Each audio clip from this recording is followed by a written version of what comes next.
Hey guys, what is up? Welcome back to more some Diablo 3. And there's quite a few changes, mostly with my weapons, so now I'm extremely overpowered. I think I was like 200 damage before, now I'm up to like 1,000. And I'm using the Heavenly Strength passive to let me use a two-hander. And it's all because of the gem. I mean, when you get to this level, you can start getting gems in your weapons, and it just makes you insanely overpowered. And did I increase the difficulty? I'll have to wait until we get into the game, but yeah. Okay, yeah, I did increase it to expert. This is still gonna be like extremely, yeah. I'm just like one-shotting everything, so this is I got no problem with this because this will make the runs a lot quicker. I could probably increase it a little bit more though, so we'll see how we go. But yeah, I think I'm using all the same skills. But this is like leveling up in these areas is so much fun because you level so quickly and you get a lot of loot. You get a lot of levels, and get anything good. I like using smite. It's a good move. And I'm getting attacked. So yeah, when you can start unlocking the gems, you can like you can probably like just bump it up to torment pretty easily, but we'll see how we go. Because I'm not really tanky still, like I'm gonna be doing a lot of damage, but I will still take a lot of damage because I don't have any life gems or anything, so it's basically offense is the best form of defense, so that's basically what I'm going for.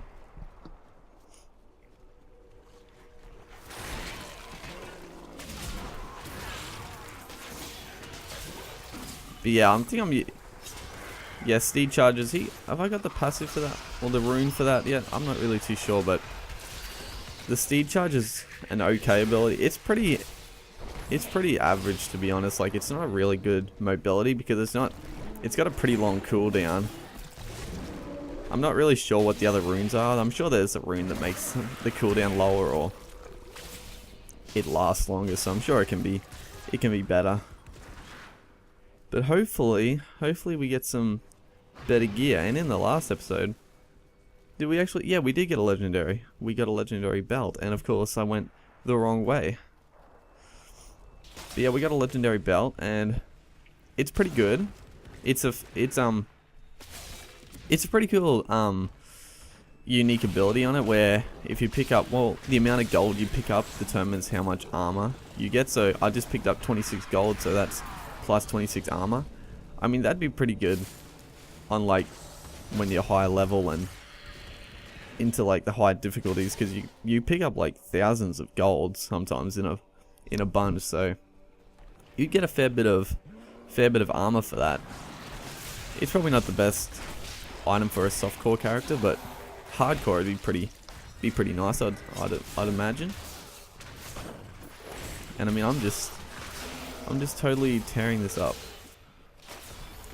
So in the last episode, I talked about this being like a filler let's play, and what I meant by that basically is the fact that there's going to be a game that I'm going to try to put a lot of videos up, and that is actually Mario Kart 8. So I am so excited for that game, and it comes out, I think it's the 28th of this month.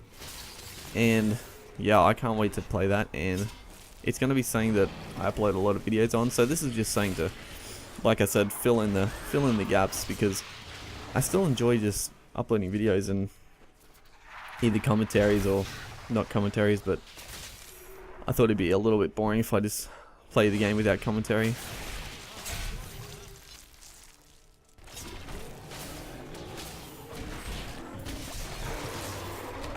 So I think all these monsters I've faced so far are like from Act 5, so I'll talk about that a bit, but Act 5, well, the new act in the game with Reaper of Souls, I really like that act a lot, because it's a bit like Act 1, it's slightly like Act 1, it's a bit more dark, it's a bit more, I don't know, I just enjoy the monsters in that area a bit more. There are a few enemies in that area that that are a pain in the ass and just can do like annoying damage and stuff, but overall I prefer that act over than like Act 2. I mean, Act 2 in this game, that is the worst act.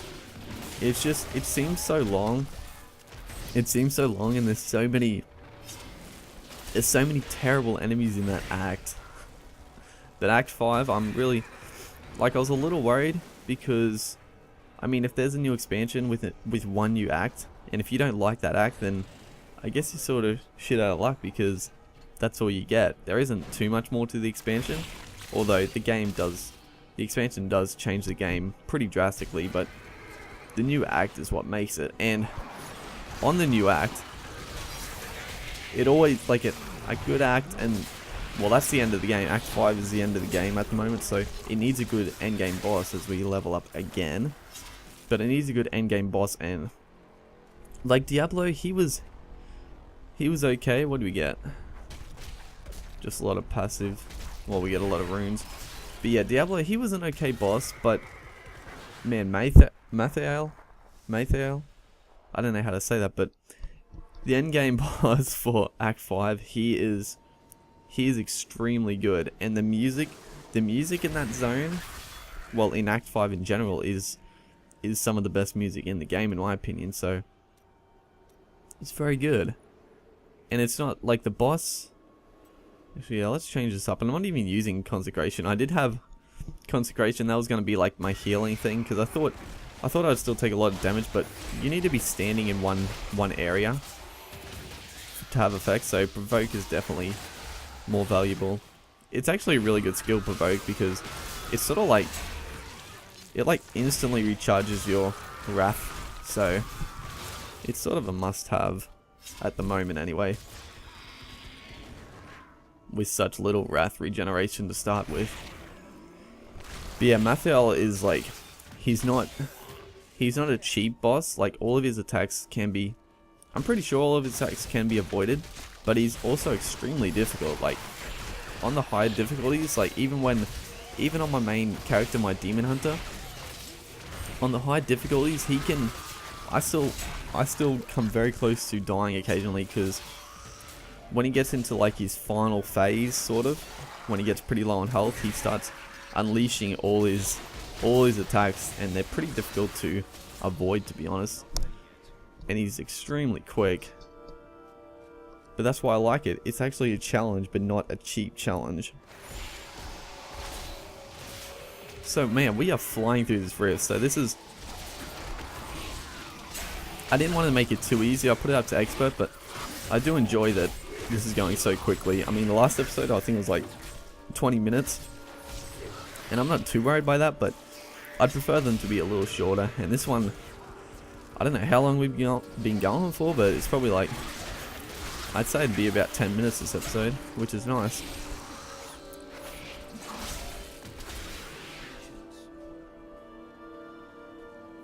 Usually these type of zones are terrible.